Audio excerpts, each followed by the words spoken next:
کوٹھڑی میں قتل مکمل کہانی۔ یہ ان دنوں کی بات ہے جب میں اندرون پنجاب کے ایک علاقے میں بطور افسر انچارج تعینات تھا۔ میرے علاقے میں جو گاؤں آتے ہیں ان میں سے ایک کا نام سعادت پور تھا۔ ایک دن سعادت پور کا نمبردار تھانے میں آیا۔ اس کے ساتھ ایک جوان آدمی تھا جو لباس اور حلیے سے کھاتے پیتے گھر کا لگتا تھا۔ نمبردار سے پتہ چلا کہ اس جوان آدمی کا نام سانول ہے اور وہ خوشحال زمیندار ہے۔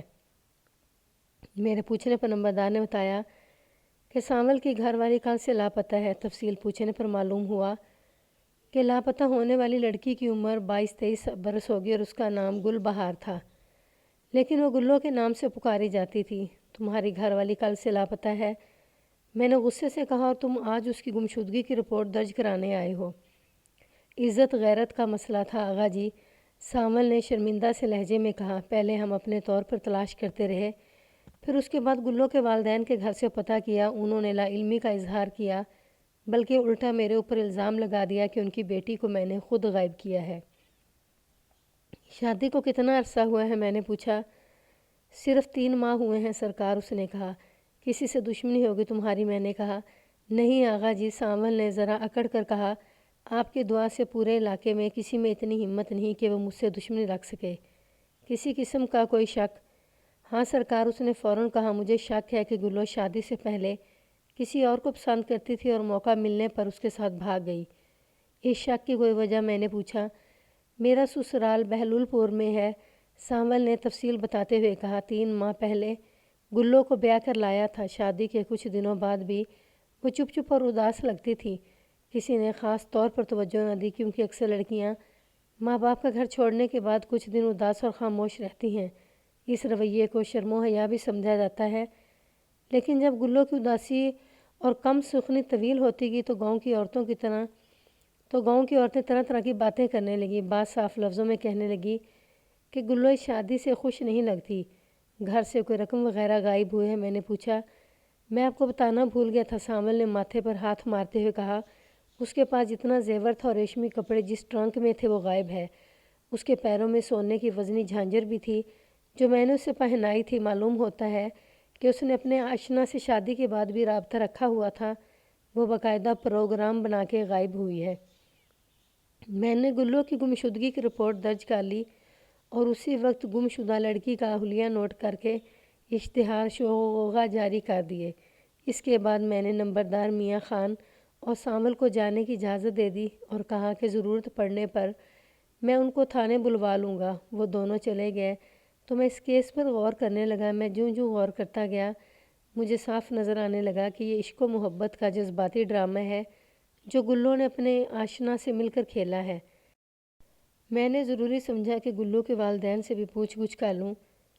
یہی سوچ کر ایک کانسٹیبل کو بہلول پور بھیجا کہ وہ گلو کے والدین کو تھانے لے آئے۔ کانسٹیبل چلا گیا اور کچھ وقت بعد گلو کے والدین کو ساتھ لے آیا۔ دونوں خاصے گھبرائے ہوئے تھے اور پریشان نظر آ رہے تھے۔ میں نے ان کو تسلی دلاسا دیا اور آرام سے بٹھایا۔ گلو کی ماں کا نام سرداراں تھا اور باپ کا کرما جٹ۔ میں نے ان سے ان کی بیٹی کی گمشدگی کے بارے میں کچھ باتیں کی اور پھر انہیں بتایا کہ گلو کے خاوند سانول نے یہ الزام لگایا ہے کہ وہ اپنے کسی آشنا کے ساتھ بھاگ گئی ہے اور اس کے شادی سے پہلے ہی تعلقات تھے۔ یہ الزام غلط ہے، گلو کی ماں نے کہا۔ ہماری لڑکی کو سانول نے خود کہیں غائب کرا دیا ہے۔ گلو زبان کی ذرا تیز تھی اور ان لوگوں کے گھر میں معمولی باتوں پر بیویوں کو بے حد بے رحمی سے مارنے کا رواج ہے۔ ہو سکتا ہے گلو کو کوئی مہلک چوٹ لگ گئی ہو جو جان لیوا ثابت ہوئی ہو۔ سانول نے میری بیٹی کو کہیں دبا دیا ہو۔ مجھے یہ سن کر حیرانی ہوئی کہ گلو کی ماں کہہ رہی تھی کہ گلو زبان کی ذرا تیز تھی، جبکہ اس کا خاوند سانول مجھے بتا گیا تھا کہ وہ خاموش رہتی تھی۔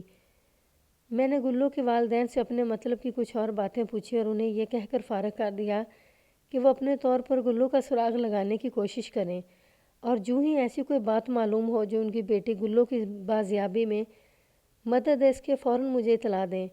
میں نے انہیں خوب تسلی دے کر بھیج دیا۔ میرا ہیڈ کانسٹیبل سعد اللہ بڑا تجربہ کار آدمی تھا۔ وہ تفتیشی معاملات کی خاصی سمجھ بوجھ رکھتا تھا۔ میں نے اس کی ڈیوٹی لگا دی کہ وہ اپنے طور پر اس بات کا سراغ لگانے کی کوشش کرے۔ معاملہ چونکہ خاصا سنگین تھا اس لیے میں نے اپنے ASI چودھری کرم الہی کو بھی ضروری ہدایات دے کر اس کام پر لگا دیا کہ وہ اپنے مخبروں کا جال بچھا دے۔ یوں میں نے سعادت پور اور بہلول پور کے درمیان جگہ جگہ آنکھوں اور کانوں کا جال بچھا دیا۔ میں نے خود بھی دونوں علاقوں میں جا کر سراغ لینے کی کوشش کی، لیکن کچھ ہاتھ نہ آیا۔ یہ لوگ ذمہ دار تھے اور با اثر بھی تھے۔ لوگ ان کے متعلق کوئی بات منہ سے نکالتے ہوئے ڈرتے تھے۔ اس علاقے میں یہ لوگ بالکے کے نام سے مشہور تھے۔ ایک دن گزر گیا تھا اور دوسرے دن کے 12 بجے تک میری تفتیش 1 انچ بھی آگے نہیں بڑھی تھی۔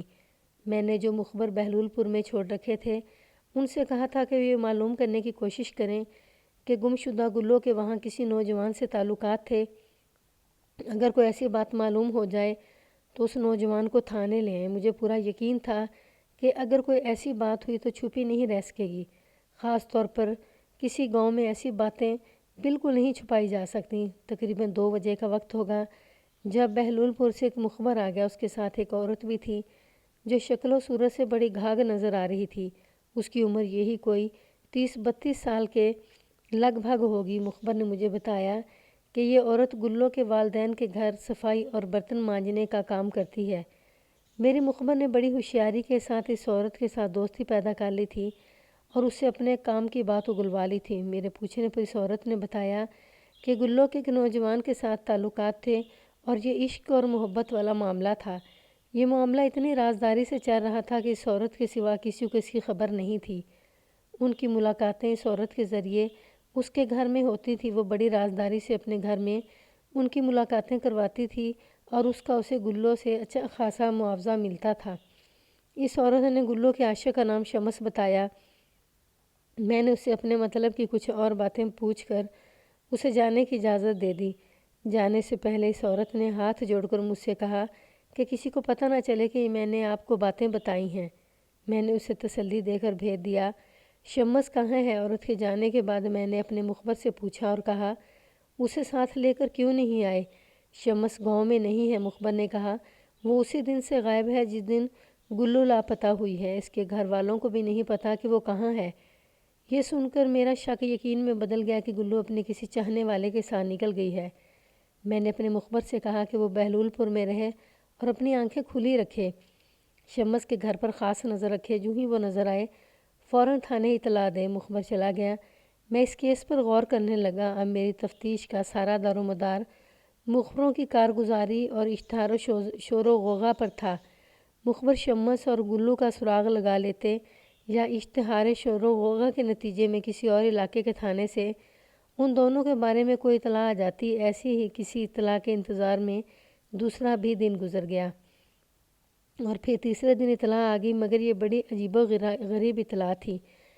دوپہر کا وقت تھا اور میں تھانے میں بیٹھا ایک لڑائی کے جھگڑے نپٹا رہا تھا کہ قریبی گاؤں دتووال کا نمبردار سارا خان آ گیا۔ اس کے ساتھ 2 نوجوان تھے جن کی ہوائیاں اڑی ہوئی تھیں۔ وہ تھانے کے ماحول سے خاصے خوفزدہ دکھائی دے رہے تھے۔ سب سے عجیب بات یہ تھی کہ انہوں نے مل کر ایک جستی ٹرنک اٹھا رکھا تھا۔ ٹرنک کو تالا نہیں لگا تھا۔ نمبردار کے کہنے پر انہوں نے وہ ٹرنک نیچے رکھ دیا اور بازو ہلا ہلا کر تھکاوٹ اتارنے لگے۔ میں نے نمبردار سے پوچھا کہ یہ دونوں کون ہیں؟ اس ٹرنک میں کیا ہے؟ نمبردار نے بتایا کہ یہ دونوں بھائی ہیں، بڑے کا نام روشن اور چھوٹے کا نام زین ہے، باقی بات یہ خود سنائیں گے۔ میں نے سوالیہ نظروں سے دونوں بھائیوں کو دیکھا تو بڑے بھائی روشن نے بولنا شروع کر دیا جبکہ چھوٹا خاموش رہا۔ اس نے جو بات سنائی وہ میں مختصر آپ کو سنا دیتا ہوں۔ یہ دونوں بھائی دتووال کے رہنے والے تھے۔ روشن شادی شدہ تھا۔ دتووال خاص بڑا گاؤں تھا اور وہاں مختلف اشیاء کی دکانیں بہت زیادہ تھیں اور لوگوں کو خرید و فروخت میں بڑی سہولت رہتی تھی۔ ارد گرد کے دیہات سے لوگ خریداری کے لیے دتووال جاتے تھے۔ گزشتہ روز جب روشن اور زین گھر میں نہیں تھے، ایک مرد اور 2 عورتیں ان کے گھر آئے۔ گھر میں صرف ان کی والدہ اور روشن کی بیوی تھی۔ عورتوں نے پانی پینے کے لیے مانگا تو روشن کی والدہ نے دیہات کے رواج کے مطابق لسی سے ان کی تواضع کی۔ ان لوگوں کے پاس ایک نیا جستی ٹرنک تھا جو انہوں نے باہر رکھا ہوا تھا۔ مرد کو گھر کے اندر نہیں بلایا گیا اور وہ باہر ہی رہا۔ دونوں عورتوں نے بتایا کہ وہ شادی کا سامان خریدنے کے لیے دتووال آئے ہیں۔ اس ٹرنک کی وجہ سے خریداری میں بڑی دقت ہو رہی ہے۔ ایک عورت نے جو عمر میں بڑی تھی روشن کی ماں سے کہا کہ وہ ان کا ٹرنک کچھ دیر کے لیے اپنے گھر رکھ لیں تو خریداری کے بعد اپنا ٹرنک لے جائیں گے۔ دونوں نے یہ نہیں بتایا کہ وہ کس گاؤں سے آئی ہیں، نہ روشن کی ماں نے اسے پوچھا۔ انہوں نے ٹرنک امانت کے طور پر رکھ لیا۔ دونوں عورتیں مرد کے ساتھ چلی گئیں۔ یہ صبح کی بات تھی اور پورا دن گزر گیا مگر وہ لوگ ٹرنک لینے نہیں آئے۔ پھر شام کا اندھیرا پھیلنے لگا مگر پھر بھی ٹرنک کے مالک نہیں آئے۔ روشن اور زین شام کو گھر آئے تو ان کی ماں نے انہیں ٹرنک کے متعلق بتایا کہ 2 عورتیں صبح یہ صندوق رکھ گئی تھیں اور اب رات ہونے پر بھی واپس لینے نہیں آئیں۔ یہ سن کر بڑے بھائی روشن کا ماتھا ٹھنکا اور وہ پریشان ہو گیا۔ اس نے فوراً بیٹھک میں پڑا ٹرنک دیکھا۔ اس نے قریب جا کر غور سے ٹرنک کا معائنہ کیا تو اسے کچھ عجیب سی بدبو کا احساس ہوا۔ ٹرنک کے کنڈے میں تالا نہیں لگا ہوا تھا۔ اسے کچھ شک گزرا تو اس نے ٹرنک کھول لیا۔ ٹرنک کا کھلنا تھا کہ زبردست بدبو کا ایک بھبکا ان کے نتنوں سے ٹھکرایا۔ ٹرنک کے اندر ایک عورت کی لاش مڑی توڑی ٹھونسی ہوئی تھی۔ سب گھر والوں کے ہاتھ پاؤں پھول گئے۔ ان کی ماں اور روشن کی بیوی حسنہ تھر تھر کانپنے لگیں۔ جوں توں کر کے خوف کے عالم میں ساری رات گزاری اور صبح ہوتے ہی نمبردار کو اطلاع کی۔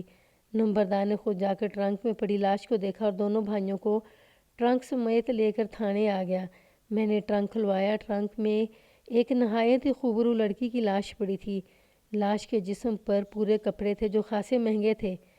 میں نے معائنے کے لیے لاش ٹرنک سے باہر نکالی۔ ایک 22-23 سال کی خوبرو لڑکی تھی۔ قد درمیانہ، رنگ گورا اور گھنے سیاہ بال خاصے لمبے تھے۔ اس نے پھولدار ریشمی کپڑے پہنے ہوئے تھے۔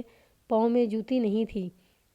مجھے لاش کے بدن پر ایک ایسی چیز نظر آئی جس نے مجھے چونکا دیا۔ یہ سونے کی ایک جھانجھر یا پازیب تھی جو مقتولہ کی بائیں ٹانگ میں پڑی تھی۔ میرے ذہن میں فوراً گم شدہ گلو کے خاوند سانول کی یہ بات آ گئی۔ اس نے کہا تھا کہ اس نے بیوی کو سونے کی ایک وزنی جھانجھر لے کر دی تھی۔ اب اس لڑکی کی لاش کے پاؤں میں بھی جھانجھر نظر آ رہی تھی۔ اس سے میرے ذہن میں یہ خیال پیدا ہوا کہ ہو سکتا ہے یہ سانول کی لاپتہ بیوی گلو کی لاش ہو۔ یہ تو بعد میں تصدیق کرنے پر ہی پتہ چلنا تھا۔ میں نے لاش کا نظری معائنہ کر کے نقشۂ صورتحال مرتب کیا۔ مقتولہ کو کسی تیز دھار آلے سے ذبح کیا گیا تھا اور اس کی شاہراہ کٹی ہوئی تھی۔ اس کے علاوہ مقتولہ کے سینے پر دل کے مقام سے ذرا ہٹ کر تیز دھار آلے کا زخم تھا جو غالباً خنجر یا لمبے پھل والے چاقو کا تھا۔ میں نے روشن سے پوچھا کہ اس کی ماں اور بیوی ٹرنک رکھ کر جانے والی عورتوں اور مردوں کو شناخت کر لیں گی۔ میں نے یہ بات ان سے پوچھی تھی، روشن نے کہا۔ اس کے جواب میں دونوں ایک دوسری کا منہ تکنے لگی تھیں۔ پھر میری بیوی نے بڑی سوچ بچار کے بعد کہا کہ ان عورتوں میں سے جو بڑی عمر کی تھی اس کے ماتھے پر ایک سیاہ رنگ کا مسا نمایاں تھا۔ سامنے آنے پر وہ اس عورت کو پہچان لے گی۔ میرے لیے نئی پریشانی کھڑی ہو گئی تھی۔ گمشدگی کے کیس کی تفتیش کرتے کرتے قتل کے کیس سے پالا پڑ گیا تھا۔ میں نے فوری طور پر لاش کو پوسٹ مارٹم کے لیے بھجوا دیا۔ اس سے پہلے میں نے فوٹوگرافر کو بلا کر لاش کی تصویریں بنوا لیں اور جسم پر موجود نشانات نوٹ کر لیے۔ میرے 2 کانسٹیبل محمد حسن اور غفور لاش کے ساتھ چلے گئے۔ اس کام سے فارغ ہو کر میں نے روشن اور اس کے بھائی زین کی طرف توجہ دی۔ ان دونوں کے بیان پر ہی میں نے اعتبار نہیں کرنا تھا جب تک مکمل انکوائری نہ کر لیتا۔ میں نے دونوں بھائیوں کو مشتبہ بٹھا لیا اور نمبردار سے کہا کہ وہ اپنے گاؤں میں نظر رکھے اور کسی قسم کا سراغ لینے کی کوشش کرے۔ اس کے بعد میں نے روشن کی ماں اور اس کی بیوی حسنہ کو بھی تھانے بلانے کا فیصلہ کر لیا۔ لاش چونکہ دونوں بھائیوں نے پیش کی تھی اس لیے میں نے احتیاطاً شک کی بنا پر دفعہ 54 میں انہیں گرفتار کر لیا تھا۔ یہ گرفتاری تفتیشی امکانات کو سامنے رکھ کر کی گئی تھی۔ انسان جرم کرتے وقت کتنی ہی عقل مندی کا مظاہرہ کرے، جرم چھپ نہیں سکتا۔ انسان کا قتل ہضم کرنا مشکل کام ہوتا ہے۔ میں نے پولیس سروس میں ایسے بے شمار کیسوں کی تفتیش کی ہے جن میں سگے رشتوں کا خون سفید ہو گیا اور مجرم عدالت کی سزا سے بچ گئے مگر وہ بعد میں قدرت کے قانون سے نہ بچ سکے۔ میں اس کیس پر غور کر رہا تھا۔ مجھے پوسٹ مارٹم رپورٹ کا بھی انتظار تھا۔ ہیڈ کانسٹیبل سعد اللہ نے مجھے مشورہ دیا کہ 2 دن پہلے جو آدمی اپنی بیوی کی گمشدگی کی رپورٹ درج کروا کے گیا تھا اس کو بلوا کر لاش کی شناخت کروائی جائے۔ سعد اللہ ہیڈ کانسٹیبل تھا لیکن اس کا ذہن کسی تفتیشی افسر کی طرح چلتا تھا۔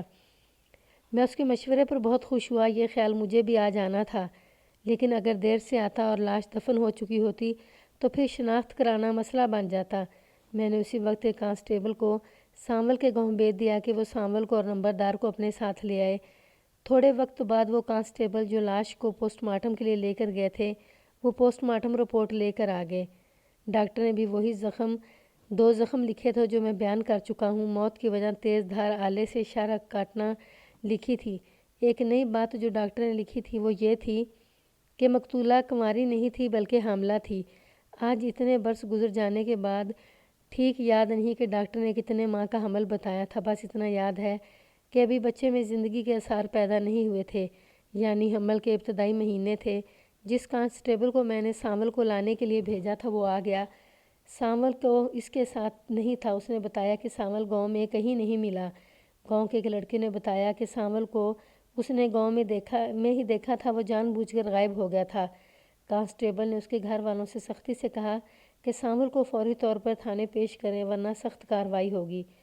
میں نے ایک کانسٹیبل بہلول پور سانول کے سسرال بھی بھیج دیا تھا کہ وہ گلو کے والدین کو تھانے لے آئے۔ تقریباً عصر کے وقت وہ کانسٹیبل گلو کے والدین کو لے کر آ گیا۔ بہلول پور کا نمبردار بھی ساتھ تھا۔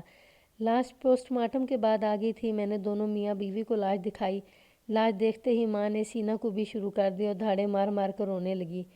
میں نہ کہتی تھی، اس نے بلکتے ہوئے کہا کہ سانول نے میری بیٹی کو مار دیا ہوگا۔ ماں کے دل دہلا دینے والے بیان ثابت کر رہے تھے کہ یہ لاش مفقود الخبر گلو کی ہے۔ گلو کے والد اور گاؤں کے نمبردار نے بھی لاش کو شناخت کر لیا۔ چونکہ مقتولہ کا خاوند تھانے نہیں پہنچا تھا، اس لیے میں نے لاش کو کاغذی کارروائی کے بعد مقتولہ کے والدین کے حوالے کر دیا تاکہ اس کے کفن دفن کا انتظام کریں۔ اگر تفتیشی نقطۂ نظر سے دیکھا جائے تو قتل کی واردات تقریباً واضح تھی۔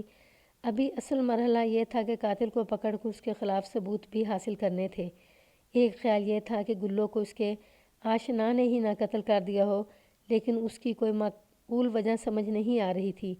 ایک خیال یہ بھی آیا کہ ہو سکتا ہے گلو کو اس کے آشنا شمس کے ورثہ نے قتل کر دیا ہو۔ ایک اور بات جو الجھن کا باعث بنی ہوئی تھی وہ لاش کا ٹرنک میں بند دتووال کے گھر سے ملنا تھا۔ اس طرح دونوں بھائی روشن اور زین بھی مشتبہ ٹھہرتے تھے۔ میں نے انہیں دوبارہ شامل تفتیش کرنا تھا۔ ایک ایسا شخص اور تھا جس پر شبہ تھا، یہ تھا مقتولہ کا خاوند سانول۔ مجھے مقتولہ کی ماں کے بیان یاد تھے۔ اس نے روتے ہوئے کہا تھا، میں نہ کہتی تھی کہ سانول نے میری بیٹی کو مار دیا ہوگا۔ میں جتنا اس قتل کی گتھی کو سلجھانے کی کوشش کرتا یہ اتنی ہی الجھ جاتی۔ میں نے سب سے پہلے دونوں بھائیوں کو کھنگالنا شروع کیا جن کے گھر سے مقتولہ کی لاش ملی تھی۔ میں نے ان پر اپنی پوری تفتیشی صلاحیتیں صرف کر دیں، گھما پھرا کر اتنے سوالات کیے کہ خود میرا سر دکھنے لگا، لیکن دونوں بھائیوں سے کچھ بھی حاصل نہ ہوا۔ مجھے یقین ہو گیا تھا کہ اس قتل میں ان کا کوئی ہاتھ نہیں اور نہ کوئی تعلق ہے۔ اب میں نے شمس اور سانول کو سامنے رکھ لیا۔ شمس ویسے ہی لاپتہ تھا اور سانول بلانے کے باوجود بھی نہیں آیا تھا۔ مجھے سانول پر طیش آنے لگا۔ میں نے ASI کو بلا کر کہا کہ وہ 2 کانسٹیبل ساتھ لے کر جائے اور سانول کو باقاعدہ گرفتار کر کے لے آئے۔ اس کے لیے اسے سانول کی حویلی کی تلاشی بھی لینی پڑے تو دریغ نہ کرے۔ اس کا یوں روپوش ہونا میرے شک کو پختہ کر رہا تھا۔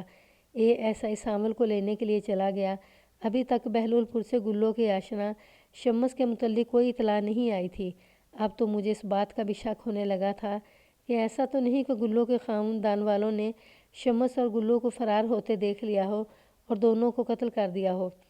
مگر جو چیز مجھے الجھن میں ڈال رہی تھی وہ یہ تھی کہ قاتل یا قاتلوں نے گلو کو بھی شمس کے ساتھ ہی کیوں نہ دبا دیا، اور انہوں نے شمس کی لاش کو کہیں اور دبا دیا اور گلو کی لاش ٹرنک میں ڈال کر دتووال کے کسی گھر چھوڑنے کی کیا ضرورت تھی۔ ASI جو سانول کو لینے گیا تھا وہ خالی واپس آ گیا۔ اس نے بتایا کہ سانول گاؤں میں موجود نہیں ہے، اس کی حویلی کی تلاشی بھی لی ہے لیکن وہ وہاں بھی نہیں ملا۔ میں بڑا حیران ہوا کہ آخر سانول کہاں چلا گیا۔ اس طرح تو اپنے خلاف شک کو مضبوط کر رہا تھا۔ اب مجھے یہ یقین ہونے لگا تھا یہ قتل سانول نے ہی کیا ہے۔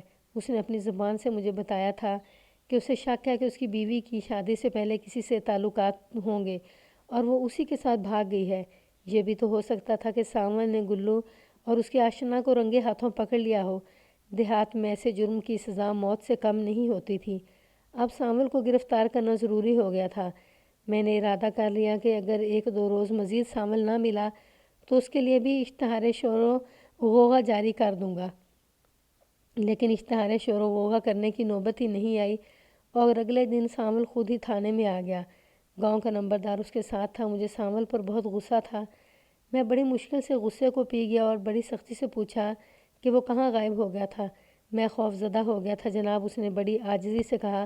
میں تو پہلے ہی مظلوم انسان ہوں، میرے ساتھ بہلول پور والوں نے دھوکہ کیا ہے، انہوں نے ایک ایسی لڑکی کا رشتہ مجھے دے دیا جس کا دل کہیں اور لگا ہوا تھا۔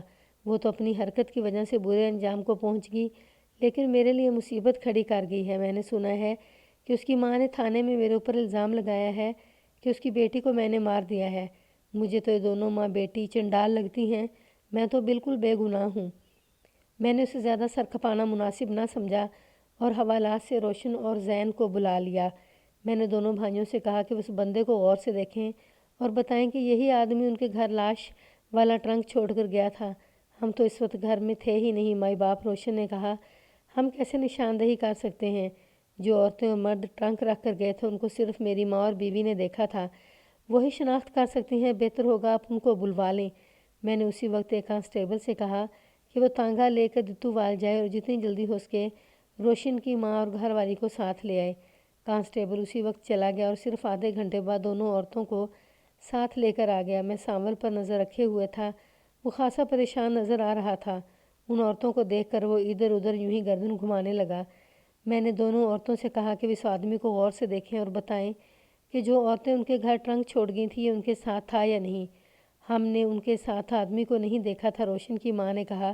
دونوں عورتوں میں سے ایک عورت لسی کا گلاس باہر لے گئی تھی، ہم نے صرف عورتوں کو ہی دیکھا تھا۔ عورتوں کی بات سن کر سانول کے چہرے پر رونق لوٹ آئی۔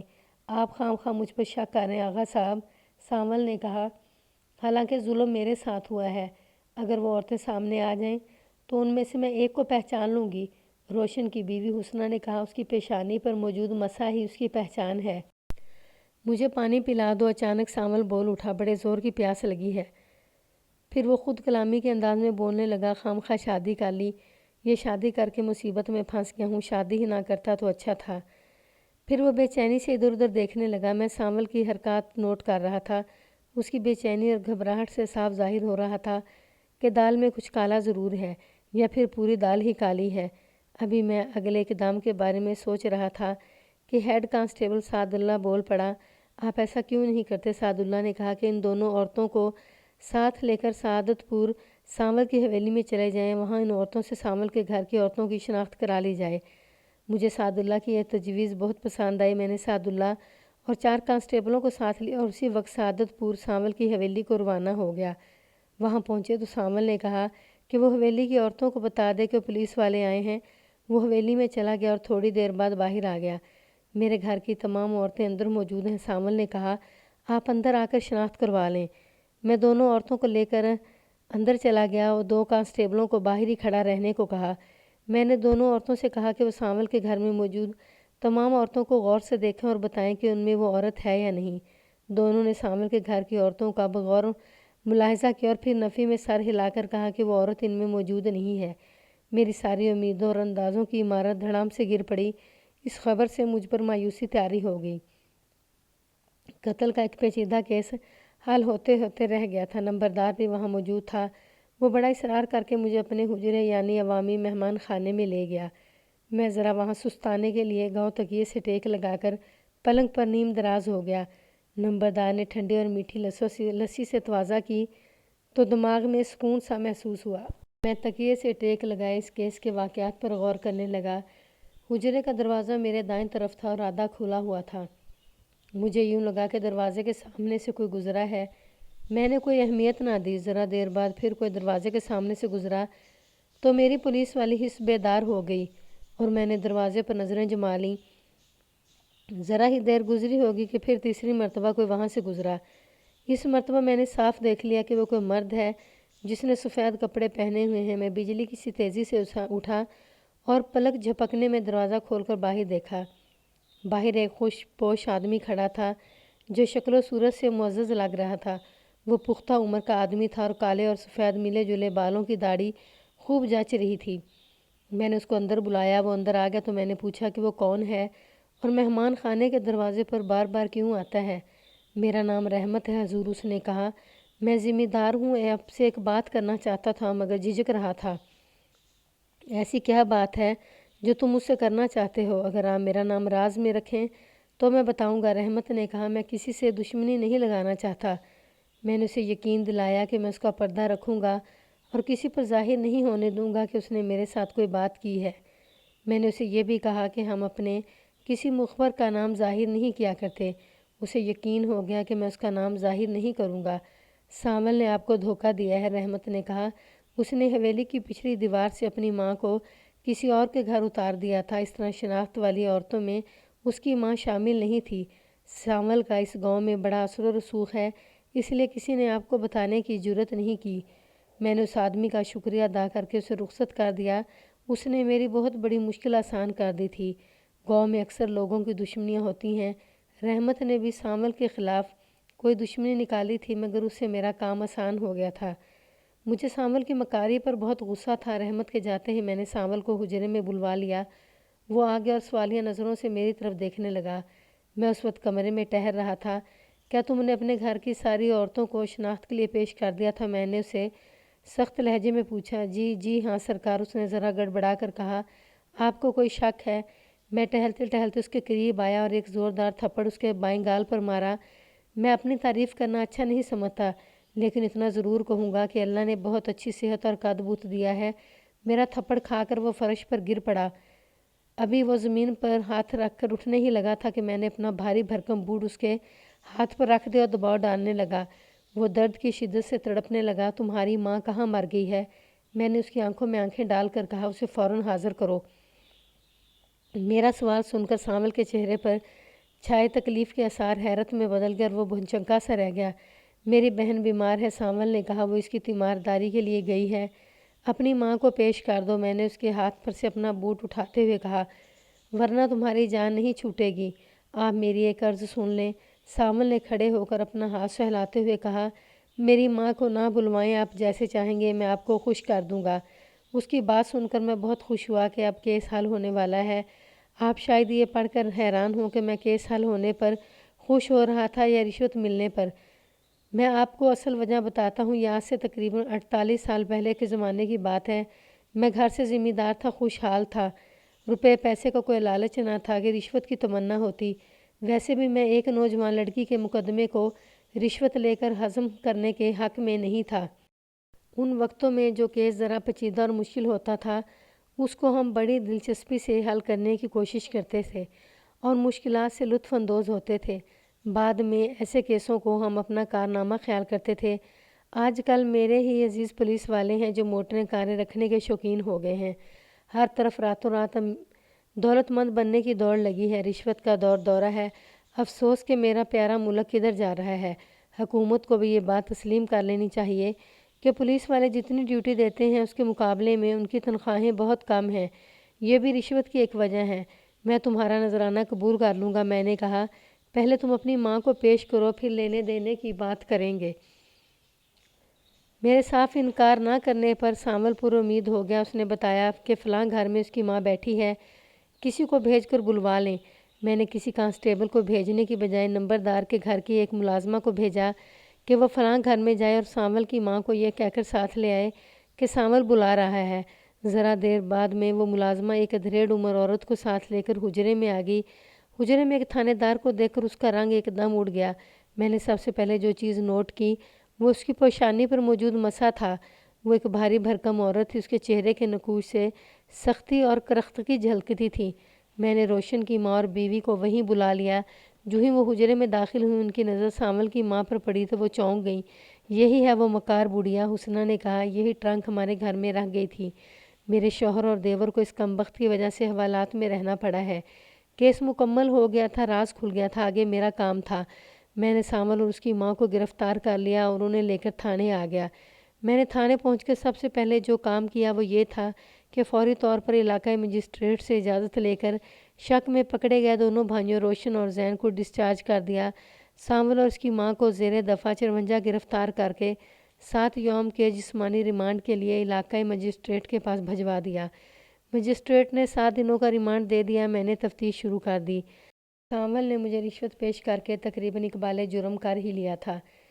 میں نے آخر وقت تک سانول کو یہ یقین دلائے رکھا کہ کچھ دے دلا کر اس کی جان چھوٹ جائے گی۔ میں نے استادی طریقوں سے اسے بیان دینے پر راضی کر لیا۔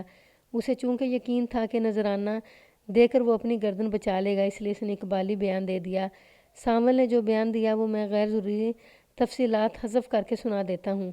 سعادت پور والے اور بہلول پور والے بالیکے کہلاتے تھے۔ یہ ایک ہی برادری سے تعلق رکھتے تھے۔ بالیکے دراصل ایک مشہور قبیلہ ہے۔ یہ لوگ آپس میں بیاہ شادیاں کرتے تھے۔ سانول کی شادی بہلول پور کے کرمو جٹ نامی ذمہ دار کی بیٹی گلو سے ہوگی۔ گلو بہت خوبصورت تھی، مگر شادی کے بعد اس نے چپ چاپ اور اداس رہنا شروع کر دیا تھا۔ کسی کے بلانے پر بولتی تھی ورنہ چپ ہی رہتی تھی، ہر وقت کھوئی کھوئی سی رہتی۔ پہلے تو سانول اور اس کے گھر والوں نے توجہ نہ دی، مگر پھر جب گاؤں کی عورتوں نے طرح طرح کی باتیں بنانی شروع کی تو سانول کے دل میں شک کے بچھو نے اپنے پنجے گاڑ دیے۔ اسے شک ہونے لگا کہ اس کی بیوی گلو اسے نہیں چاہتی بلکہ شادی سے پہلے کسی اور کو چاہتی ہوگی۔ سانول نے اپنے بیان میں کہا کہ ہمارا خاندان بہلول پور والوں کی نسبت بہت زیادہ خوشحال اور دولت مند ہے۔ گلو کے گھر والوں نے بیٹی کی مرضی معلوم کیے بغیر دولت دے کر اپنی بیٹی ہمارے سر مونڈ دی۔ گلو کبھی کبھار شام کو باہر بھی نکل جاتی تھی، وہ اکثر بتائے بغیر جاتی تھی۔ سانول کی ماں نے اپنے بیٹے سے کہا کہ اپنی بیوی کو سنبھالو، اس کے طور طریقے ٹھیک نہیں ہیں۔ ایک روز رات گئے سانول اپنی زمینوں کے مغربی کنارے کے قریب پہنچا تو اسے درختوں کے جھنڈ میں دو سائے نظر آئے۔ خدو خال سے صاف پتہ لگ رہا تھا کہ ایک عورت ہے اور دوسرا مرد۔ سانول کو کچھ شک گزرا، وہ دبے پاؤں ان کی طرف بڑھنے لگا۔ ذرا قریب جا کر اس نے للکارا تو مرد نے اس پر لاٹھی سے حملہ کر دیا۔ سانول نے بڑی پھرتی سے یہ وار بچایا اور برچھی سے جوابی وار کیا جو مقابل کی ٹانگ پر لگا، مگر یہ زوردار نہیں تھا۔ وہ آدمی مقابلے پر ٹھہرنے کی بجائے بجلی کسی تیزی سے کماد کے قریبی کھیت میں گھس گیا۔ وہ بھاگ گیا تھا۔ سانول نے عورت کو قریب جا کر دیکھا تو وہ گلو تھی جو کھڑی تھر تھر کانپ رہی تھی۔ اس کے پاس ایک ٹرنک پڑا تھا جس میں تمام زیور اور قیمتی کپڑے رکھے ہوئے تھے۔ وہ اپنے عاشق کے ساتھ فرار ہو رہی تھی۔ سانول اس کو پکڑ کر گھر لے آیا اور کاٹ کباڑ سے بھرے ایک کمرے میں بند کر دیا۔ اس نے اپنی ماں کو تمام صورتحال بتائی۔ دونوں ماں بیٹے نے مشورہ کر کے گلو کو ختم کرنے کا فیصلہ کر لیا۔ سانول نے ٹوکا لے کر اس کی گردن کاٹ دی۔ گلو تڑپ رہی تھی کہ اس نے قریب پڑی برچھی اٹھا کر اس کے سینے میں اتار دی۔ اب لاش کو ٹھکانے لگانے کا مرحلہ تھا۔ یہاں اگر ان دونوں ماں بیٹوں کی مت ماری گئی اور انہیں کچھ سمجھ نہ آیا کہ لاش کیسے چھپائیں۔ آخر سانول نے لاش کو ٹرنک میں ڈالا اور اپنی ماں اور بھاوج کو لے کر بیل گاڑی میں بیٹھ کر دتو وال چلے گئے۔ سانول کا خیال تھا کہ وہ کہیں وہی ٹرنک رکھ کر نکل آئیں گے، مگر پھر جب روشن اور زین کے گھر سے لسی پی رہے تھے تو انہوں نے ٹرنک ان کے گھر رکھوا دیا اور وہاں سے نکل آئے۔ میں نے سانول کا اقبال جرم تحریر کر کے اس پر اس کا انگوٹھا لگوا لیا۔ پھر میں نے اسے آلہ قتل برآمد کرانے کو کہا تو اس نے بتایا کہ وہ اس نے اپنے گھر میں چھپا رکھا ہے۔ میں اسے ساتھ لے کر اس کی حویلی چلا گیا۔ میں نے نمبردار اور ایک دو معزز آدمیوں کو ساتھ لے لیا۔ ان معزز گواہوں کی موجودگی میں سانول نے ایک کاٹ کباڑ سے بھرے کمرے سے ٹوکا اور برچھی نکال کر مجھے دی۔ میں نے موقع کے مطابق کاغذی کارروائی کی اور گواہوں سے آلہ قتل کی برآمدی پر دستخط کروائے۔ جہاں گلو کو قتل کیا گیا تھا وہاں صفائی کے باوجود خون آلود مٹی موجود تھی۔ میں نے یہ مٹی بھی کھرچ کر پارسل بنا لیا اور سر بمہر کر دیا۔ اس کے بعد میں نے سانول کی ماں سے بیان لیا جو سانول کے بیان کی تصدیق کرتا تھا۔ میں نے اس سے پوچھا کہ ان کے ساتھ دوسری عورت کون تھی۔ اس نے بتایا کہ دوسری عورت اس کی بڑی بہو تھی۔ میں نے اسے بھی تھانے بلوا لیا۔ اس نے بیان دیا کہ اس قتل سے اس کا کوئی تعلق نہیں ہے، اسے سارے حالات معلوم تھے، اس نے چھپ کر گلو کے قتل کا سارا منظر دیکھا تھا۔ میں نے اس عورت کو ڈرا دھمکا کر وعدہ معاف بنانے کو کہا جس پر وہ بخوشی تیار ہو گئی۔ پھر ایک دلچسپ بات یہ ہوئی کہ جب میں مقدمہ تیار کر کے کیس عدالت میں پیش کرنے کی تیاری کر رہا تھا کہ ایک دن صبح سویرے ایک جوان آدمی تھانے میں میرے پاس آ گیا۔ اس نے جب اپنا نام بتایا تو میں چونک اٹھا۔ وہ شمس تھا، گلو کا آشنا۔ اس نے اعتراف کیا کہ وہ اور گلو ایک دوسرے کو چاہتے تھے، مگر برادری مختلف ہونے کی وجہ سے ان کی شادی نہیں ہو سکتی تھی۔ پھر گلو کی شادی سانول سے ہو گئی اور ہنسنے کھیلنے والی گلو کو چپ لگ گئی۔ شمس گلو سے ملنے کے لیے اکثر سعادت پور جاتا تھا۔ گلو اسے ملتی تھی اور رو رو کر کہتی تھی کہ اسے اپنے ساتھ لے جائے۔ آخر شمس سے گلو کی حالت برداشت نہ ہوئی اور انہوں نے بھاگ نکلنے کا فیصلہ کر لیا۔ اس کے بعد جو کچھ ہوا وہ میں سنا چکا ہوں۔ شمس نے بتایا کہ وہ اس ڈر سے غائب ہو گیا تھا کہ ٹانگ کے زخم کی وجہ سے پہچانا جائے گا اور سانول اسے قتل کرا دے گا۔ اب اسے پتہ لگا تھا کہ گلو قتل ہو گئی ہے تو وہ سانول کے خلاف بیان دینے آیا تھا۔ میں نے اس کا بیان لے لیا اور اسے گواہی کے لیے بھی تیار کر لیا۔ اس نے کہا کہ وہ اپنی گلو کے قاتل کو پھانسی دلوانے کے لیے ضرور گواہی دے گا۔ گلو کے ذکر کرتے ہوئے اس کی آنکھوں میں آنسو آ گئے تھے، مگر مجھے اس بزدل عاشق کے ساتھ کوئی ہمدردی نہیں تھی۔ وہ اپنی محبوبہ کو موت کے منہ میں چھوڑ کر اپنی جان بچانے کے لیے بھاگ نکلا تھا۔ اب وہ مگرمچھ کے آنسو بہا رہا تھا۔ میں نے کیس بڑا مضبوط بنایا تھا، ثبوت بھی مہیا کیے تھے، وعدہ معاف گواہ بھی موجود تھی، شمس کی گواہی بھی بڑی اہم تھی۔ عدالت نے سامل کو عمر قید اور اس کی ماں کو 7 سال سزا سنائی۔